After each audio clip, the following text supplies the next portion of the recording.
In her mischievous moods, divorced from the Maker's laws, she too as sovereignly creates her field, her will shaping the undetermined vasts, making a finite of infinity. She too can make an order of her caprice, as if her rash superb wager to out outvie. outvie the veiled creator's cosmic secrecies. We have quite a bit to cover here. Yeah. So the mystery moods of the creatrix, even divorced from the laws of the Purushottama, she sovereignly creates her field, her will shaping the undetermined, Undetermined. not undetermined, undetermined vasts, making from infinity this finite. And she too can make an order of her caprice. Now, a caprice is Fancy. a fancy or a whim, Hmm. unpredictable change. Yeah. And then this very, very unique line, as if her rash superb wagered to outvie. So first of all, we have the rash, Hmm. something that's hasty or impetuous, Hmm. with any disregard for danger or consequences. Yeah. So, outvie means to exceed or excel. So, her superb rash almost wagers to, to excel, Hmm. to exceed what? The veiled creator's cosmic secrecies. And then these are, these next four lines are one of my favorites in Savitri. The rapid footsteps of her fantasy, amid whose falls wonders like flowers rise, and surer than reason, defter than device, and swifter than imagination's wings. This is the creatrix. And he says here, he's speaking of the rapid footsteps of her fantasy, amid whose falls, that means when we step on the ground, that's a fall poetically, amid whose falls wonders like flowers rise. So from her footsteps, wonders rise that are like flowers. And those footsteps and those that fantasy are surer than reason, even defter than device, and even swifter than imagination's wings. And we have a capital here for imagination. And Sri Aurobindo, I want to read from the Life Divine for you. It's so important. Our mind has the faculty of imagination, and we're aware of that. It can create and take as true and real its own mental structures. And children often have this. They imagine something as more real than reality itself. Our mental imagination, now this is mental here, our mental imagination is an instrument of ignorance. It is the resort or device or refuge of a limited capacity of knowledge, a limited capacity of effective action. Mind supplements these deficiencies by its power of imagination. It uses it to extract from things obvious and visible the things that are not obvious and visible. It undertakes to create its own figures of the possible and the impossible. It erects illusory actuals or draws figures of a conjectured or constructed truth of things that are not true to outer experience. Now, this is a very important line. That is at least the appearance of its operation. But in reality, it is the mind's way, or one of its ways, of summoning out of being its infinite possibilities, even of discovering or capturing the unknown possibilities of the infinite. So when we are with children, we should never negate their experiences. If they have a dream or an imagination, we should listen to it and honor that because it can be capturing or discovering something that's unknown out of those possibilities of the infinite. Okay, we'll carry on. All she knew, fashioned by the thought and word, compels all substance by her wand of mind. So this again is that we go back to the right here to her mysteries, moods, divorced from the Maker's laws. And she too, as sovereignly creates her field, her will, and to make an order of her caprice, and even her superb rash wages to exceed the veiled Creator's cosmic secrecies. And so then we have those beautiful lines. And now all she knew fastens by the thought and the word, compels all substance by her wand of mind. He uses the word wand here as if it's a magical thing.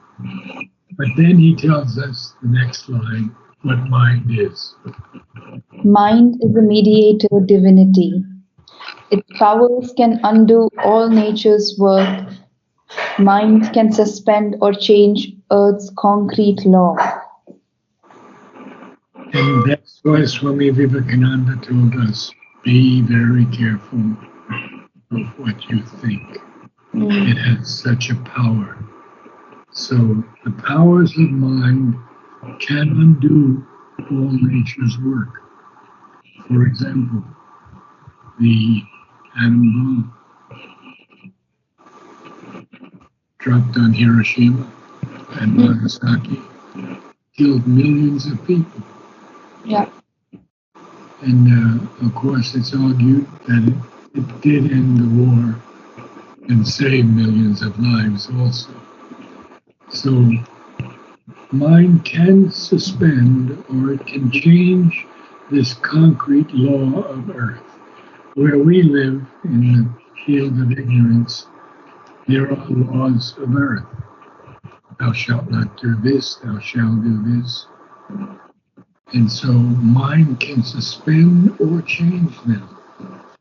And now we go on.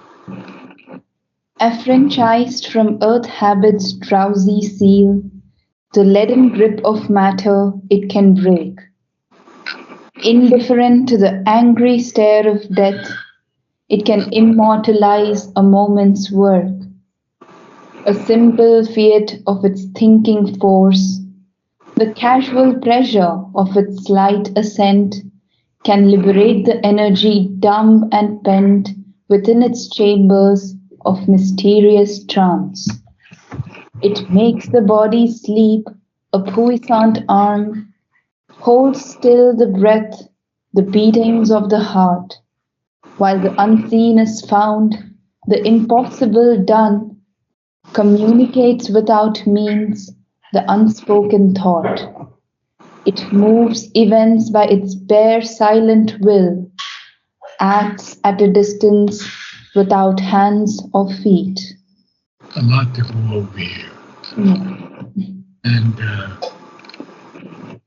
it can immortalize a moment's work. So we have the great sculpture, great sculptors. We have Michelangelo.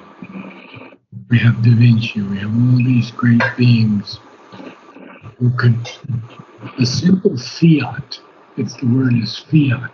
Fiat. Fiat. And it means an official sanction. What does it mean? An official sanction Okay. or authoritative permission or command. Official sanction. Yes. So a simple fiat of its thinking force. Here we go back to Vivekananda again.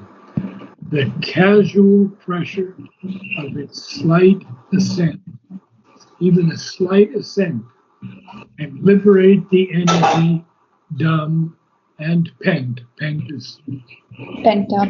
tied up. And what else can it do then? Within its chambers of mysterious trance, it makes the body sleep a puissant on. Powerful. Puissant is I would say, not exactly. It's something in the right line of evolution. This force. Okay. Yeah, it's direct and rapid faculty, direct faculty. Okay. And is the play of the supra-intellectual. I'd like to read that from the Synthesis of Yoga because it's not very long. Puissant, direct and rapid faculties which constitute the play of the supra-intellectual or divine mind. It is not then a freak, an inexplicable phenomenon, but a perfectly natural next step in the right line of her nature's evolution. So it's able to, this mind is able to hold still the breath, even hold the beatings of the heart. We've discussed that before. While the unseen is found, the impossible done. Communicates even without means the unspoken thought. And this is what Mother mostly did with us. Because unless someone were specially recognized by the Mother, she would communicate better without speech. Mary Helen told me in all the time she met Mother, Mother never said a word to her, just smiled and held her. So it communicates without means the unspoken thought. It even moves events by its bare silent will. It even acts at a distance without hands or feet. In the record of yoga, Sri Aurobindo tells the story of this crow that he's trying to move. And he gets the crow, he wants the crow to fly over to a branch. And the crow flies, but he doesn't land on the branch. And Sri Aurobindo realizes he has to apply more occult pressure. The next time he does it, the crow flies right there. So we see communicates without means the unspoken thought. It can still the beatings of the heart. It can hold the breath. All of these things. And it moves events, the crow here, by its bare silent will, acts at a distance without hands or feet. We have that beautiful story of Kiki who's bitten by the scorpion. Mm-hmm. And mother says, Kiki must not die. And Sri Aurobindo just stands there looking at it. And in a minute or two, it jumps off the table and starts playing around again. Just looking at it. See that power of the mind and the silent will. Okay, now he's going to talk about our life. Acts at a distance without hands or feet. Okay, this giant ignorance, this dwarfish life, it can illumine with a prophet sight, invoke the Batic rapture, the fury's goad, in our body arose the demon or the god. Okay, let's slow down. Bacchic, Bacchic, Bacchic. Bacchic. Bacchus is the god of wine and drink. The Furies goad. In our body arouse the demon or the god. So now we have pronunciation done with. Let's talk about it. Yeah. It can illumine the prophet side. It can invoke the Bacchic rapture. That could be riotously intoxicated. Riotously. Bacchic rapture. And the Fury's goad. The Fury now is interesting because it's one of the avenging deities. And it's a goddess with snakes twined in her hair. And she avenges wrong and punishes crime. There used to be 3 of them. But it means an avenging or tormenting infernal spirit. But here it's in the sense of a goad. And the word goad is best understood by the little shepherd boy who puts a stick on the sheep to keep them in line. That's a goad.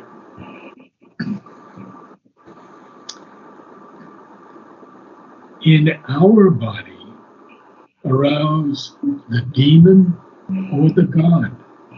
So it has the power to do either one. This mind. Call in the omniscient, omnipotent, awake a forgotten almightiness within. It's a tremendous power. And this is why in the yoga, there are just 2 methods, basically, of the integral yoga. One is to concentrate above the head so that the power comes into the mind. The other is to open the heart and let the power come into the heart and the psychic being. Sri Aurobindo was the first one. When he was told by Mascarelli to silence his mind, to throw all thoughts out, he had no feeling at all about the heart or the psychic being. His experience was up there. Later it came, of course, complete. So let us continue. The psychic for him? Hmm? When did it come down to the psychic being for him, his experience? Very soon, very soon. Okay. Yeah. Because in the record of yoga, he's having all of these experiences leading to that, and to greater and greater aspects of the mind also. I mean, he goes from higher to illumined, to intuitive, to overmind, and finally even into the supermind. So, We'll carry on. In its own plane, a shining emperor, even in this rigid realm, mind can be king. The logic of its demigod idea, in the leap of a transitional moment, brings surprises of creation never achieved even by matter's strange unconscious skill. Yes, lot to think about here because this is there's so much. Of course, we've gone through the word mind many times, but we're going to see that in its own plane, it is a shining emperor. And even in this realm, our realm, mind, capital M, can be king of it. And then he says the logic of its demigod idea. Now, a demigod is a mythological being who is partly divine and partly human. Mm. And they're called an inferior deity, a demigod. And the logic of this demigod idea, we've been through idea many times, but let me just read two from the supramental manifestation. The idea is the realization of a truth in consciousness as the fact is its realization in power. The idea is not a reflection of the eternal fact which it so much exceeds. Rather, the fact is only a partial reflection of the idea which has created it. A lot there. And then we have to continue. All's miracle here and can by miracle change. Yeah, well, I missed a few lines. So, in the leap of a transitional moment, you should read here, it brings, but poetically, it works in iambic pentameter, not to put it there. So, in the leap of a transitional moment brings surprises of creation never achieved. And then this unique line, there even by matter's strange unconscious skill. Well, when man is working with matter, we see that anything can happen. The great buildings are created by architects. And matter's unconscious skill could also be the bees, the termites, these wonderful, precise aspects of matter. The volcanoes, tsunamis. And so we have now the line that's very important because we have to talk about it. All's miracle here and can by miracle change. We have to change our rhythm a little bit. All's miracle here and can by miracle change. Well, obviously, Sri Aurobindo and Mother tell us there is no miracle. Because everything is miracle. Our whole life is a miracle. I look at the birds outside my door and I see the babblers and how precise they are when they all come together and they feed together.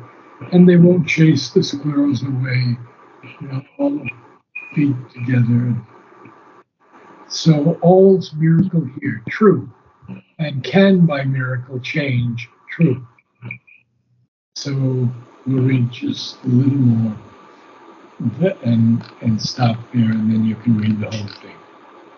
This is that secret, naked edge of might. This is that secret nature's edge. Okay, try it again. Good. This is that secret nature's edge of might. On the margin of great immaterial planes, in kingdoms of an untrammeled glory of force, where mind is master of the life and form, and soul fulfills its thoughts by its own power, she meditates upon mighty words and looks on the unseen links that join the parted spheres. Yes, and we'll end there and talk about it a little bit. On the margin, on the edge of these great immaterial planes, in kingdoms of an untrammeled glory of force. When something is untrammeled, it's not restrained or shackled. And that place, mind, is master of the life and form. And soul fulfills its thoughts by its own power, obviously. She meditates upon mighty words and looks on the unseen links that join the parted spheres. And we'll see much more next week, but now you read the whole thing, please. And I think we started on page 84, right? In her mystery smooths.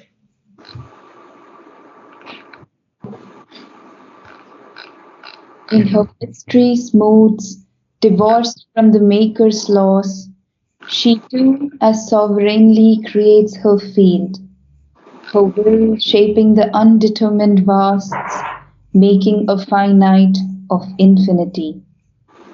She too can make an order of her caprice, as if her rash superb wager to outvie the veiled Creator's cosmic secrecies. The rapid footsteps of her fantasy, amid whose falls wonders like flowers rise, amid whose falls wonders like flowers rise, are surer than reason, defter than device, and swifter than imagination's wings. All she new fashions by the thought and word, compels all substance by her wand of mind. Mind is a mediator divinity. Powers can undo all nature's work. Mind can suspend or change earth's concrete law. Affranchised from earth habit's drowsy seal, the leaden grip of matter it can break. Indifferent to the angry stare of death, it can immortalize a moment's work. Simple fiat of its thinking force, the casual pressure of its slight assent, can liberate the energy dumb and pent within its chambers of mysterious trance. It makes the body sleep puissant arm, hold still the breath, the beatings of the heart, while the unseen is found, the impossible done, communicates without means the unspoken thought. It moves events by its bare silent will, acts at a distance, without hands or feet.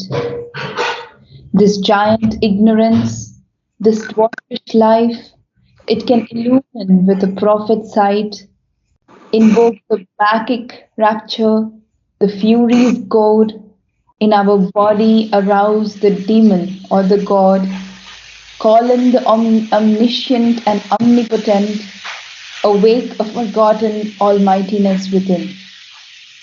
In its own plane, a shining emperor, even in this rigid realm, mind can be king. The logic of its demigod idea, in the leap of a transitional moment, brings surprises of creation never achieved, even by matter's strange unconscious skill. All's miracle here, and all's miracle here, and can by miracle change. This is that secret nature's edge of might. On the margin of great immaterial plains, in kingdoms of an untrammeled glory of force, where mind is master of the life and form, and soul fulfills its thoughts by its own power, she meditates upon mighty words and looks on the unseen links that join the parted spheres. Good reading. Very good. Thank you. See you next week. Thank you so much. Namaste. Okay. Yeah. Wonderful. Thank Okay. you. Namaste.